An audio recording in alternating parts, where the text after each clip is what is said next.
लातूर जिल्हा पोलीस क्रीडा स्पर्धा 2025च्या कार्यक्रमासाठी आयोजित व्यासपीठावर उपस्थित श्री तांबे साहेब, श्री चव्हाण साहेब, इतर मान्यवर ज्यांनी स्पर्धांमध्ये भाग घेतला ते सगळे क्रीडा स्पर्धक व आज ह्या कार्यक्रम पाहण्यासाठी मोठ्या संख्येने उपस्थित असलेले बंधू आणि भगिनींनो, सर्वात आधी मी तांबे साहेबांना धन्यवाद देऊ इच्छितो की इतक्या सुंदर बक्षीस समारंभाच्या कार्यक्रमाचा साक्षीदार होण्याची मला त्यांनी संधी दिली.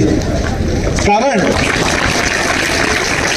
ॲज अ सिव्हिलियन ही शिस्त, ही परेड आम्ही कधी अनुभवलेली नसते. आज तांबेसाहेब जेव्हा ही परेड समोरून जात होती तेव्हा आपसुकच भारावल्यासारखं झालं होतं. त्यामुळे मी आपल्याला विशेष माझे आभार व्यक्त करतो.